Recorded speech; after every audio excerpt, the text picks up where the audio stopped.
Hey, this is Dave from MetalEpidemic.com. Thank you for checking out our YouTube video.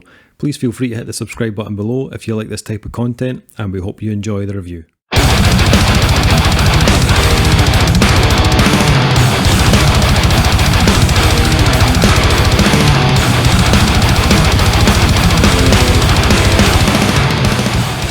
What's up, guys? Dave here from Metal Epidemic, back in black in 2021 for a brand new album review. Joining me on the review, my man Kyle, my man Duncan. How are we doing, gents? Are we all psyched for 2021? Yes. Give us albums. Either of you? No? Yes. All the albums. Duncan wants albums. Excellent. That's what I like to hear, Duncan. We should rename next year to review. 2023, because this year has just been 2021. 2020 Mark II. So far. Just skip it. We don't need it. Yeah, just skip a year. Don't need it. Yeah. Don't know if that's possible, Well, but maybe. We are back. Possibly not, but I know what we're not going to skip, and that is this new album that we're about to review. We have been checking out the new album from the sci-fi infused death metal trio Fractal Generator. The band's new album Macrocosmos will be released on January 15th via Everlasting Spew Records. Canada's Fractal Generator have returned with their second full-length album, Macrocosmos, which the band states is their darkest and most ambitious work to date, gentlemen. Macrocosmos was produced by Stefano Morabito at 16th Cellar Studio, and the band's 2015 debut release, Apotheosynthesis, was built around a dark and atmospheric death metal sound, with lyrics inspired by various science fiction ideas. Macrocosmos brings the band a step higher, showing a tighter, more focused and aggressive output. So, we actually played one of the band's singles on our December podcast, if you remember. If you haven't checked out the podcast, check that out. And I remember saying at the time, I was looking forward to hearing what the rest of the album sounded like, because that track, which was called Aeon, I think, was just laden with all the Gojira-isms you could imagine. It was like Gojira covering Morbid Angel with a bit of Decapitated thrown in. That was my take on that track. So I was looking forward to hearing what we were going to get on the full-length album. What did you guys think of that track? And before we got to the album, what did you think of Aeon? Were you a fan of the track? Not a fan of the track? Were you a fan of the track? That's what I'm asking. Well, listening to... So I do the edits on the podcast, so peek behind the curtain, we don't always hear the singles, in fact we never hear the singles that Dave has picked until the episode drops or until I do the edit. Well, wait a minute now. I do... Alright, I've sent the singles, but nobody listened to them, so I just stopped doing that. We cut off our nose to spite our face. That's what will happen here. If you don't listen to them when Dave sends them True around, story. you never get them again. That's my first listen, and you can always judge how heavy they are by Dave's reaction in the recording coming out the song, which we've not heard. And if he's like, I'm like, that's a heavy song. And he kind of was like that during the recording for it. I liked it. I thought it was pretty cool. I think your summation is pretty much spot on. It does sound like you've grabbed all those bands, shoved them in a NutriBullet, blended them up real nice, and had a power chug in that smoothie. Maybe a scoop of protein in there, just for the gains. 2021, all about it's a swole year. Swole year, all about those games. Hashtag Beefcake 2021. So yeah, no, it was cool. I enjoyed. I particularly liked the production on it. The production was fucking tight, as in there wasn't even like any room at all anywhere in the track. Every section of the track had something. I was like, so yeah, I liked it. Kyle, what about yourself? Yeah, I like the single. I checked it out and I was like, oh, it's got a one word name, which I'm a huge fan of. Aeon. But yeah, no, I like it. The production was really good. I really enjoyed the production. I thought, yeah, it's definitely very, very tight, very focused production. I quite liked it. I didn't even think about drum samples. I was totally Not even. What the I fuck? didn't even think about him. What So the fuck? This is This not. is a new Kyle. This is a We'll see. 21 Well, We'll see how surprised me. I long was that like, lasts. See how long death that. metal band that can produce a song. Wow. We'll give him 2 albums, and then we'll see Yeah. how long that lasts before he goes. Just fucking use the real drummer. Does it have to always be on the beat? Fuck these guys. Burn it down. There's a reason he's always tidying that room behind him. Is because he gets into fits of rage over bands. He's fucking throws his shit about. So yeah. So Dave, the album came in, and you've listened to it, and you're now leading us in this review. So I think it only feels right that you should go first. Okay, not a problem. Yeah, so as I said, I did hear the kind of similarities to those bands I mentioned, the Gojira, the Morbid Angel, Decapitated. But after listening to the album, I felt there was so much more on offer on the album than I was expecting from it. The first track on the album alone, although it's like death metal at its core, it does dip in and out of some more kind of blackened moments. There's a ton of atmosphere on it, and in the latter half of the track they start to kind of blend in some kind of blackened moments and some symphonic moments in there as well, which I wasn't expecting. But it didn't feel out of place. It was nicely kind of intertwined into the kind of techier side of the band, and those like kind of murkier moments, they do continue to pop up throughout the release. They didn't just throw it in and then kind of forget about it. If you listen to like tracks like Chaos Fear, it kind of sees the band go down a much kind of darker path. But I thought it's that kind of mix of tones and styles that make this album quite interesting to listen to. It was also really apparent even from the single, these guys are tight as fuck. I mean, I just want to highlight that the rest of the album doesn't disappoint on that front either. Although this is only their second album, they clearly have been kind of sharpening their tools over the years in different bands. This sounds very precise, and it's very varied in what they deliver as well. I thought it came across quite seasoned, like they've been going a lot longer than they actually have. When I was listening to the guitars in particular, I loved the kind of little subtleties that they put in throughout the tracks. Tracks like Serpentine or Pendulum, it doesn't come across as like kind of meat and potatoes death metal. This is like well thought out, very meticulously put together. You can tell they've put a lot of time into this album from a musical point of view, but for me it never became too much either. I think there's a danger that with an album like this it could have become too technical or too intricate to allow you to kind of fully engage in the album, but I felt like the new just went to kind of ease off the gas just enough to let a riff become just like bone crushingly heavy, and it's those riffs are kind of scattered throughout the release, just enough that the kind of technical side of the album doesn't become like too overpowering. Vocally, this was a huge kind of tick in the box for me. The vocal style reminded me a lot of Morbid Angel.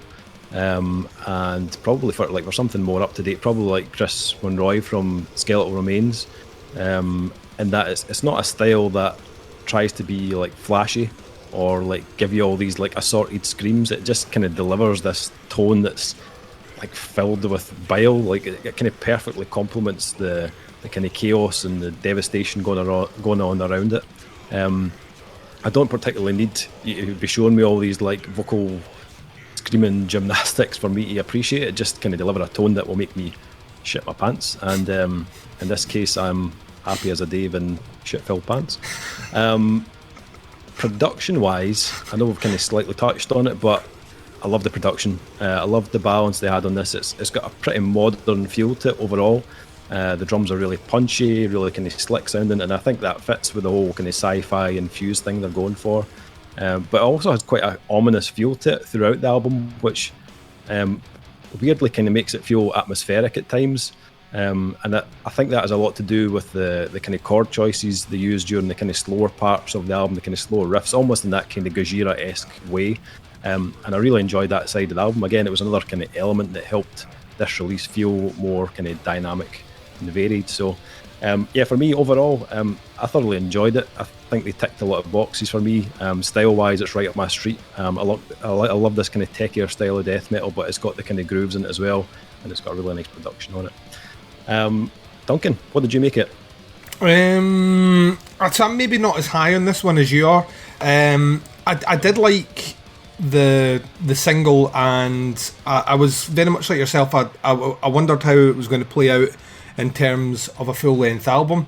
And whilst at times they are kind of dynamically interesting, I felt overall that I really struggled to remember much of anything by the end of it.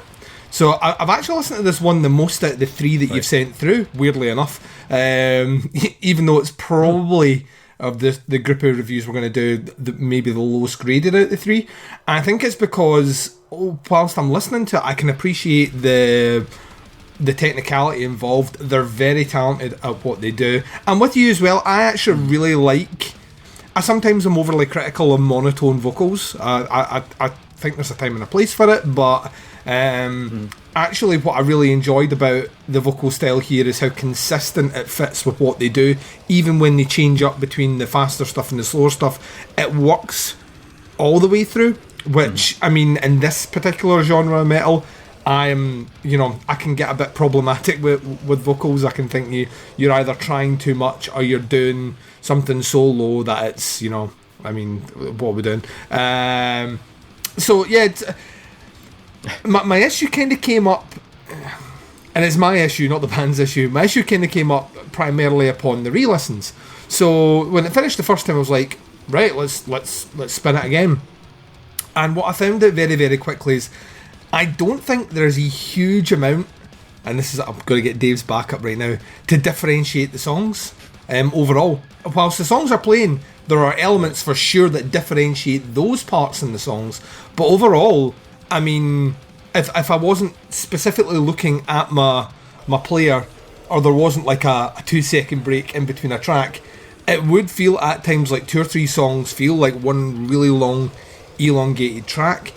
Okay. And I think this is the hard sell for me. This is the genre that we keep coming back to, that I say is always a hard sell for me, because the bands that do death metal that gravitate best for me are the ones that really start to incorporate elements that are really out with the genre, or bring in like much more grooves than Fractal Generator do. And as a result of that, I can 100% appreciate what they're doing. I think you're right. You're going to struggle this year, maybe out with a Meshuggah release, to find a band that sound as tight as this. It is so precision perfect from start to finish that you have to sit in awe. If it takes them 5 years to construct an album like this, then you can tell as soon as you hit play, because it's that tight. But it's not my particular wheelhouse in music. And it kind of falls into that category that a lot of death metal releases do, even though it is incorporating those elements, like you say, slightly blackened in parts. Definitely has those kind of massive waves of the kind of Gojira style chug that comes in, but overall it doesn't have enough to differentiate it from the things that become a bit standard for me in death metal. So yeah, I mean, super impressed with what they've done. I think the production is, we've all said it, I know Kyle's going to say it, it's kind of fucking incredible. But musically as a band, this is not the sort of stuff that I usually listen to, and as a result of that, it'll get a decent grade, but it's not something I've listened to this now 4 times. It's unlikely I'm going to go back and listen to Fractal Generator again this year. But yeah, I mean, I'll tell you one thing, as a single, it certainly got my interest peaked, and to be honest with you, like, the single fits in perfectly with what's around it, and they do show little flourishes out with it. But if you listen to the single and you get hard as fuck, then this is the album for you, because this album gives you a whole lot more of that. If you listen to it and you go, that's kind of interesting, then chances are the album will be at the end of it kind of interesting, which it is for me. Nice. Kyle, what did you think?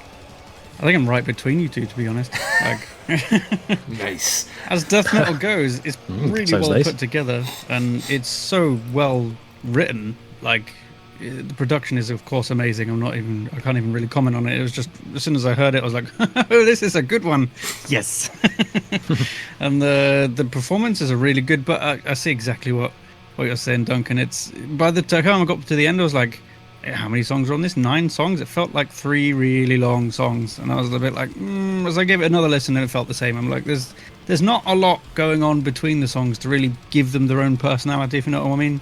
It's like maybe a super diehard crazy death metal fan will maybe do that, but I don't know. Another thing is coming out with a song called Chaos Sphere, and it not being an homage to Meshuggah feels a little bit cheap. I expected polyrhythms and I didn't get them, but that's my own thing. I'm not going to score them lower on that for that. But no, I mean, otherwise it's really well put together, and they're clearly very, very good at playing what they want to play. But yeah, it was a good listen while I was listening to it. But when you get to the end, exactly, it's just like, okay. The thing is, like, for the concept of the band as well, I would have expected more in the way of interludes or more of that in there. There was some I did notice when it popped up. I was like, "Oh, this is great!" But I don't think there was enough. It just sort of popped up here and there. It wasn't like an integral part of the sound. Which there's plenty of bands that do that as well. So I can see maybe trying to avoid falling into that trap. Yeah. But at the same time, though, you have a particular look. Your band members have a particular naming convention style, and even the name of your band evokes a particular vision and sound that when you dig into it, I mean, like I say, I can't take anything away from the technicality on it. I just feel like there's that element, that there's something from the side that would pique my interest more to get me in, but that's me. I'm all, like I say, I'm the hard sell on this one. Every time Dave picks a death metal album, you are rolling the dice, sir. You are gambling, you are taking chances. This is Russian roulette. This is a bit of the Deer Hunter. This is it's a mow. You know what I mean? This is, a bit of the gun at the head. Like it is, because you never know. I never know on a death metal album when I press play how I'm going to feel at the end of it. Whereas I think you guys are more likely to be like, I'm erring on the side of I'm going to be happy. I'm always on that. Is this going to be another album that just makes me go, okay? I mean, there's so much death metal out there. You've really got to be doing something special to stand out from the crowd. And I think these guys have it. They just need to do more of it. That's what I'm going to say. Because they clearly know how to write death metal. They're really, really good at it. I'm not going to fault them at all, but just do more of the other stuff. For me. Yeah, I had a listen to their debut, Apotheosynthesis, and it did feel slightly heavier in the sci-fi elements. There was definitely more of that standing out. It feels a little bit more subtle on this album, but the riffs on this are way better than the last album, so I kind of let them off with it, to be honest. It's a trade. It's a trade in doing that sort of stuff, though, Dave. You know what I mean? Yeah. And I know what you guys are saying. The first couple of listens to it, there was only maybe 2 or 3 tracks that were really kind of sticking in my head. The more and more I went back to it, though, the more I was remembering it, and it was those kind of slower, more heavier riffs were kind of standing out more. So I liked when they threw that in it. It was definitely more memorable when there was more of that in it. So I can see what you're saying, Duncan. If there was maybe a bit more of that for you, it probably would have helped as well.